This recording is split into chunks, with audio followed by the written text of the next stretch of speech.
Chapter 13. Owls Underfoot. When the owls first joined our family, they were less than 6 weeks old, but already giving promise that their ultimate size would be impressive. My parents, who had never seen a full-grown horned owl, had no real idea just as to how impressive they could be, and I preserved a discreet silence on the subject. Nevertheless, Mother vetoed my plan for keeping the two newest and youngest members of the family in my bedroom, even though I pointed out to her that the birds might get lost, and in any case, that they would be in considerable danger from cats and dogs if they were kept outside. Mother looked speculatively at the talons, which the unhappy fledglings were already flexing, talons already 3/4 of an inch in length, and gave it as her considered opinion that the cats and dogs would have a thin time of it in a mix-up with the owls. As to their getting lost, my mother was always an optimist. Eventually, my father solved the housing problem by building me a large chicken wire enclosure in the backyard. This enclosure was only used a few months, for it soon became superfluous. In the first place, the owls showed no disposition to stray from their new home. Each day I would take them out for a romp on the lawn, and far from attempting to return to their wild haunts, they displayed an overwhelming anxiety to avoid the uncertainties of freedom. Once or twice I accidentally left them alone in the yard, and they, concluding that they had been abandoned, staged a determined retreat into the house itself. Screen doors were no barrier to them, for the copper mesh melted under the raking impact of their talons as if it had been tissue paper. Both owls would then come bursting through the shattered screens of the kitchen, breathing hard and looking apprehensively over their shoulders at the wide outer world where their unwanted freedom lay. Consequently, the backyard cage became not so much a means of keeping the owls with us as a means of keeping them from being too closely with us. The two fledglings were utterly unlike in character. Wool, the dominant member of the pair, was calmly arrogant extrovert who knew that he was the world's equal. Weeps, on the other hand, was a nervous, inconsequential bird of unsettled disposition and plagued by nebulous fears. Weeps was a true neurotic, and although his brother had learned to be housebroken in a matter of a few weeks, Weeps could never be trusted on the furniture and rugs. When they were 3 months old and nearly full grown, though tufts of baby down still adhered to their feathers, Wool confirmed Mother's first impression as to his ability to defend himself. At just 3 months of age, he stood almost 2 feet high. His wingspread was in the neighborhood of 4 feet.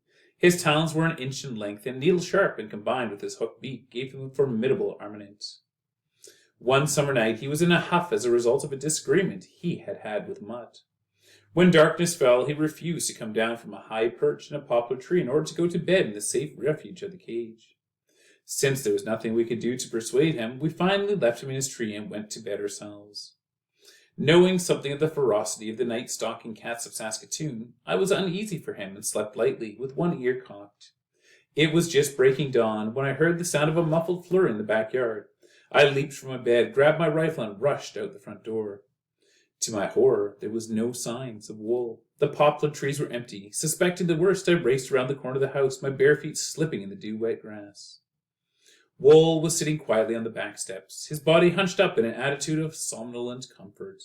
The scene could hardly have been more peaceful. It was not until I came close and had begun to remonstrate with him for the chances he had taken that I saw the cat. Wool was sitting on it. His feathers were fluffed out in the manner of sleeping birds, so the cat's head and tail were visible. Nevertheless, I saw enough to realize the cat was beyond mortal aid. Wool protested when I lifted him clear of his victim. I think he had been enjoying the warmth of his footrest, for the cat had only been dead a few moments. I took it quietly to the foot of the garden and buried it circumspectly, for I recognized it as the big ginger Tom from 2 doors down the street. It had long been the terror of birds and dogs and fellow cats throughout our neighborhood. Its owner was a big man with a loud and raucous voice who did not like small boys. The ginger Tom was the first but not the last feline to fall into error about Wool. In time, the secret cemetery at the bottom of the garden became crowded with the remains of cats who assumed that Wool was just another kind of chicken and therefore easy meat. Nor were dogs much more of a problem to the owls. Rather grudgingly, for he was jealous of them, Mutt undertook to protect them from others of his own race. Several times he saved Weeps from a mauling, but Wool did not really need his protection. One evening, a German shepherd, a cocksure bully if there ever was one, who lived not far from our house, caught Wool on the ground and went for him with murder in his eyes. It was a surprisingly one-sided battle. Wool lost a handful of feathers, but the dog went to the care of the veterinarian. For weeks afterwards, he would cross the street to avoid passing too close to our house and to Wool. Despite his formidable fighting abilities, Wool was seldom the aggressor. those other beasts, which, like man, have developed unnatural bloodlust that go with civilization, would have found Wool's restraint rather baffling, for he used his powerful weapons only to protect himself or to fill his belly, and never simply for the joy of killing. There was no moral or ethical philosophy behind his restraint. There was only the indisputable fact that killing, for its own sake, gave him no pleasure. Although perhaps if he and his descendants had lived long enough in human company, he might have become as sanguinary and cruel as we conceive all other carnivores, except ourselves, to be. Feeding the owls was not much of a problem. Weeps ate anything that was set before him on the theory, apparently, that each meal was his last. The future always looked black to him. Such was his sad nature. Wool, on the other hand, was more demanding. Hard-boiled eggs, hamburger, cold roast beef, and fig cookies were his chosen articles of diet. Occasionally he would deign to tear apart a gopher that one of the neighborhood boys had snared in the prairie beyond the city, but on the whole he did not relish wild game, with one notable exception. It has been said by scientists who should know better that the skunk has no natural enemies. It is this sort of smug generalization that gives scientists a bad name. Skunks have one enemy in nature, a voracious and implacable enemy, the great horned owl. There can be few animal feuds as relentless as the one which has raged between horned owls and skunks for uncounted aeons. I have no idea how it originally started, but I know quite a lot about the tenacity with which it is still pursued. The faintest whiff of skunk on a belated evening breeze would transform the usually calm and benign Wool into a winged fury. Unfortunately, our house stood on the banks of the Saskatchewan River, and there was a belt of underbrush along the shore which provided an ideal highway for wandering skunks. Occasionally, one of them would forgo the riverbank and do his arrogant promenade on the sidewalk in front of our house. The first time this happened was in the late summer of Wool's first year. The skunk, cocksure and smug as are all members of his species, came down the sidewalk just as dusk was falling. Some children who were playing under the poplar trees fled the approaching outcast, as did an elderly woman who was airing her Pekingese. Swollen with his own foolish pride, the skunk strutted on until he came beneath the overhanging branches in front of the Mowat home. Our windows were open, and we were just finishing a late dinner. There was not much breeze, and by the time the first acrid warning came wafting into the dining room, Wool himself was ready to make his entrance. He came through the open window in a shallow dive and fetched upon the floor, depositing the still quivering skunk beside my chair. "Hoo hoo hoo hoo hoo," he said proudly, which translated probably meant, "Mind if I join you? I've brought my own lunch." Owls are not widely renowned for their sense of humor, and Wool may have been an exception, but he, at least, possessed an almost satanic fondness for practical jokes, of which poor Mutt was usually the victim. He would steal Mutt's bones and cache them in the crotch of a tree branch just far enough above the ground to be beyond Mutt's reach. He would join Mutt at dinner sometimes, and by dint of sheer bluff, force the hungry and unhappy dog away from the dish and keep him away until finally the game palled. Wool never actually ate Mutt's food. That would have been beneath him. His favorite joke, though, was the tail squeeze. During the searing heat of the summer afternoons, Mutt would try to snooze the blistering hours away in a little hollow which he had excavated beneath the hedge on our front lawn. However, before withdrawing to the sanctuary, he would make a careful cast about the grounds, until he had located Wool and assured himself that the owl was either asleep or at least deep in meditation. Only then would Mutt retire to his repose and dare to close his eyes. Despite 100 bitter demonstrations of the truth, Mutt never understood that Wool seldom slept. Sometimes the owl's great yellow orbs would indeed be hooded, but even then, though he might appear to be as insensible as a graven bird, he retained a delicate awareness of all that was happening around him. His eyesight was so phenomenally acute as to completely discredit the old canard that owls are blind in daylight. Often I have seen him start from what appeared to be a profound trance, if not slumber, and half turning his head, stare full into the blaze of the noonday sun, while crouching upon his roost in an attitude of taut belligerence. Following the direction of his gaze with my unaided eyes, I could seldom find anything threatening in the white sky. But when I brought my binoculars into play, they would invariably reveal a soaring hawk or an eagle so high above us that even through the glasses it appeared to be no bigger than a mote of dust. In any event, Mutt's suspicious reconnoitering before he gave himself up to sleep was usually ineffective, and worse than that, it served to alert Wool to the fact that his quarry would soon be vulnerable. Wool was a bird of immense patience. He would sometimes wait half an hour after Mutt had slunk away to rest before he began his stalk. He always stalked Mutt on foot, as if disdaining the advantage given him by the powers of flight. Infinitely slowly, and with the grave solemnity of a mourner at a funeral, he would inch his way across the lawn. If Mutt stirred in his sleep, Wool would freeze and remain motionless for long minutes, his gaze fixed and unblinking on his ultimate objective, Mutt's long, silken tail. Sometimes it took him an hour to reach his goal, but at last he would arrive within range, and then, with ponderous deliberation, he would raise one foot and poise it, as if to fully savor the delicious moment, directly over Mutt's proud plume. Then suddenly the outspread talons would drop and clutch. Invariably, Mutt woke screaming. Leaping to his feet, he would spin around, intent on punishing his tormentor, and would find him not. From the branch of a poplar tree well above his head would come a sonorous and insulting hoo hoo hoo, which I suspect is about as close to laughter as an owl can come. It seemed to be inevitable that any animal which we took into our family would soon cease to consider itself anything less than human, and it was so with Wool. Very early in life he took note of the fact that we others could not or would not fly, and he thereupon accepted a terrestrial way of life for which he was but poorly adapted. When I visited the little corner store some 3 blocks from home, Wool would usually accompany me, and he would walk. Strangers who did not know him, and there were few such in Saskatoon, were apt to be severely startled when they encountered him during one of these promenades, for he walked with a lumbering, rolling gait that smacked of a lifetime of alcoholism. Furthermore, he gave ground to no man. If a pedestrian bound upstream happened upon Wool going downstream, the pedestrian either moved aside or there was a collision. These collisions were not to be taken lightly. I recall all too vividly an occasion when a new postman, wrapped in perusal of the unfamiliar addresses on a bundle of letters, walked full into Wool one summer morning. The man was so completely preoccupied with his own problems that he did not even bother to glance down to ascertain the nature of the obstruction in his path, but blindly tried to kick it to one side. This, to Wool, was tantamount to deliberate assault. He rose on his dignity, which was immense, uttered a piercing hiss, and banged the offending human on the shins with his mighty wings. Nor was this a gentle form of retaliation. There was a sharp crack. The postman yelped in sudden pain, peered down at his foot, yelled even louder, this time on a high keening note, and fled the neighborhood. It was left for me to collect the scattered letters and pursue him with what I hoped were appropriate apologies. When school began again that fall, I experienced some difficulty with the owls, but in particular with Wool. My school was on the opposite side of the river, a good 3 miles from home, and I reached it by bicycling over the 25th Street Bridge. When I began going to classes in September, the owls were indignant, for they had been my constant companions all that summer and were now left alone.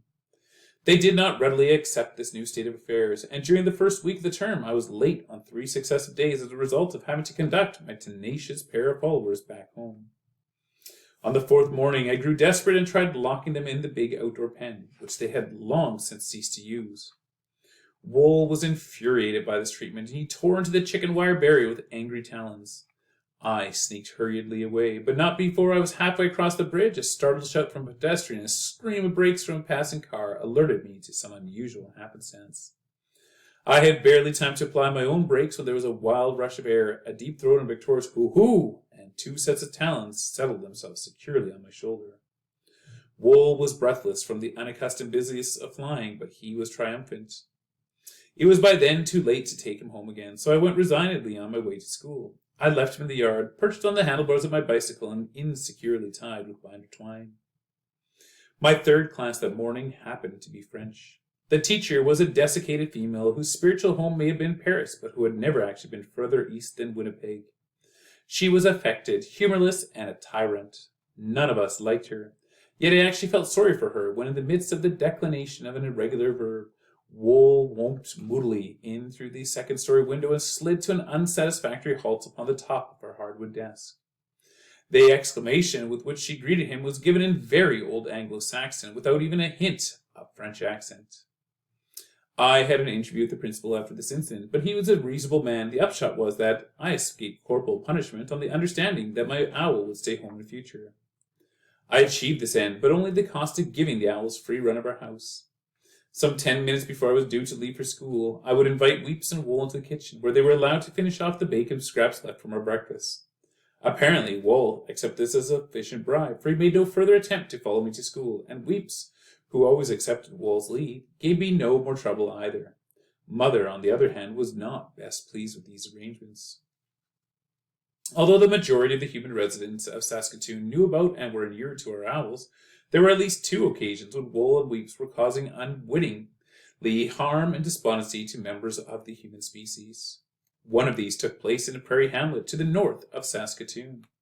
It was in August, and my parents had decided we should spend the weekend at Emma Lake, a resort far to the north.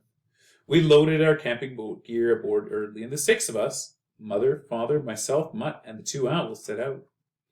Having ridden in the car on several previous occasions, the owls had developed a preference in the manner of seating arrangements.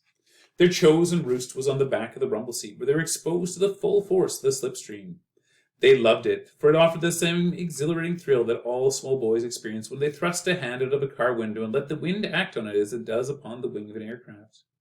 My owls exploited this adventure to the limit. As soon as the car was in flight, they would extend their great pinions as if in flight. If they slanted the leading edges downward, the rush of the air would force them into a squatting position. When they tipped the leading edges upward, they would be lifted clean off the seat, and only the grip of their talons would keep them from soaring aloft like kites. There was not sufficient room to allow both of them to bob up and down together, so they learned to alternate. When one was going down, the other would be coming up, in rhythmic frequency. Intoxicated by the rush of air, they would often break into song, and my father, caught up in the spirit of things, would punctuate their excited hootings with blasts on Erdley's horn. Mutt also rode in the rumble seat, his eyes protected from the inevitable prairie dust by his motorcycle goggles. Thus, the complete picture of Erdley on the highways included a vignette of Mutt sitting stolidly between 2 active owls and staring straight ahead through his outsized goggles with a kind of dour resignation. At the time, I never considered the effect that this apparition must have had upon the drivers of farm wagons whom we passed, or upon the drivers of other cars who passed us. But I have since had some penitential thoughts about the matter. On the day we started north, the sky was threatening, and we'd only gone 50 or 60 miles when a thin drizzle began to beat upon the windscreen. The drizzle quickly thickened, and we halted to erect the canvas hood over the front seat. By the time we had finished, the rain had become a downpour, and when we drove off again, the rumble seat and its occupants were receiving a mighty scourging from the storm. Mutt wisely hunched himself down the seat well, where he was less exposed to the fury of wind and water, but the owls refused to abandon their exposed perch. They even seemed to be enjoying the pelting rain, though their feathers were soon plastered to their bodies and their great wings hung sodden and drooping. Erdley was the one who really suffered from the deluge, and he began to cough and sputter alarmingly as we entered one of those 2-elevator, 1-store, 1-garage villages which sprout like toadstools on the western plains. The garage in this particular village was a scrofulous frame shanty with a single antiquated gasoline pump in front of it. A black doorway gaped in the facade, and pursuing this led to the workshop, my father wheeled Erdley through the thickening gumbo of the street and into the interior of the building. The garage was dark and gloomy. A single meager light bulb glowed dismally high up among the rafters, and by its wan and pallid rays we could barely distinguish the clutter of old tractor parts and rusted scrap that almost filled the place. The proprietor was not immediately in evidence, and we were about to dismount and go searching for him when my eye caught movement near Erdley's right rear fender. A man was crouching in the shadows there, apparently brooding over an old inner tube. He had a tire iron in his hand and seemed oblivious to our presence. We waited with what patience we could muster till he finished communing with the tube, and then very slowly he began to straighten his back and stand up to our level. His face came into view about 3 feet away from the rumble seat. I can see that face as clearly now as I saw it then. It was pallid, deeply lined, petulant, and smeared with grease that had stiffened a week-old beard. It was wearing a look of querulous animosity, but this began to change as the eyes focused themselves on the car and its passenger. The pallidity of the face was accentuated in a startling manner. The jaws began to move as if they might in a ruminant, although they were chewing at nothing more substantial than empty air. It was then Wool chose to shake himself. He spread his wings to their full extent, gave a little leap, and sprayed water far and wide. The shake transformed him, increasing his apparent size about threefold as his wet feathers came unstuck. The transition was startling enough, but when he concluded the performance by loudly clacking his great beak, by flipping the membrane sickeningly over his yellow eyes, and by giving throaty voice to his relief, the effect was devastating. The garageman's face indicated at least he found it so. The tempo of his jaw speeded up, and his face registered a look of fearful and then desperate incomprehension. Perhaps Mutt was as curious as were the rest of us, for at this moment he chose to thrust his goggled head over the edge of the car for a closer look, peering into a short-sighted manner into the garageman's face. The man had enough. He moaned low in his throat, threw the tire iron recklessly over his shoulder, and did not stay to hear the crash of broken glass as the sole window shattered. He was gone by then, running down the muddy street, his lank arms held high above his head and rain beating upon his face. "Oh, Jesus," he was crying. "Oh, sweet Jesus, I never done that. That I'll swear." Mother was shocked. She felt that this was a foolish and sacrilegious thing to say. But how could she know? I have often speculated since of the nature of that man's hidden crime, for there must have been small enough scope for sin in that desolate and meagre little village. More than a year elapsed, and Wool had become a full-fledged member of our family before he struck once more at human sanity.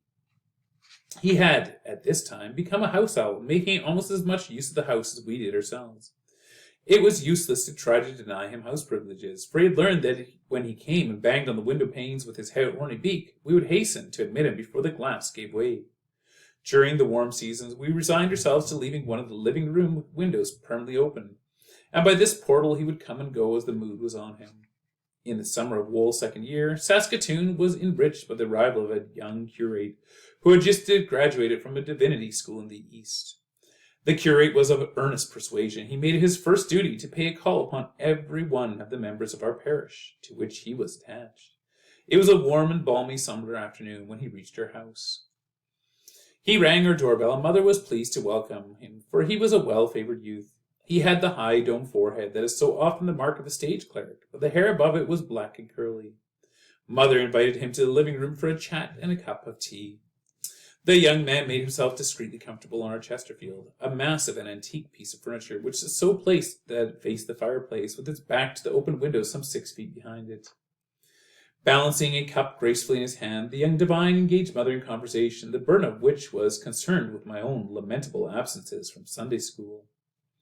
Wool had been spending that afternoon at bathing. This was a particular pastime in which he sometimes engaged, and which consisted of tearing up an anthill apart, and then fluffing the mixture of dust and angry ants through his feathers. He appeared to find the sensation gratifying, although its purpose seemed inscrutable to us. At any rate, he finished his bath about 4 p.m., and feeling in an amiable mood, he decided to come into the house and tell Mother about it. To this day, my mother swears she did not see him in sufficient time to warn her visitor. I believe that she saw him well enough, but was just too petrified to open her mouth. Now Wool in his maturity had become a sentimental bird, possessed of the habit of leaping lightly to one shoulder, there to balance himself while he tenderly nibbled the nearest human ear with his great beak, breathing harshly but affectionately into the face of his companion the while. Everyone who was acquainted with Wool knew about this habit, and some deplored it, for Wool was a carnivore, and as a result he had the most atrocious breath. The flight of an owl is noiseless. There is no warning, rustle of pinions. Wool's arrival on the windowsill was as silent as the puff of this down. He paused a moment waited the opening, and then, spying a pair of tempting shoulders on the Chesterfield, launched himself across the narrow intervening space. The object of his attention shot straight away into the air and began leaping ecstatically about the room. It was an ill-considered action on his part, for Wool lost his balance and, with a purely involuntary reflex action, tightened up his talons.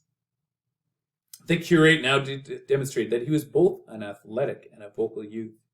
He howled, and his bouncing became wilder. Wool, clinging for dear life now, deeply disturbed by his reception, tightened up his grip once more, and then, and it could have happened only as a result of his surprising indignation, he forgot for the first and last time in his mature life that he was housebroken.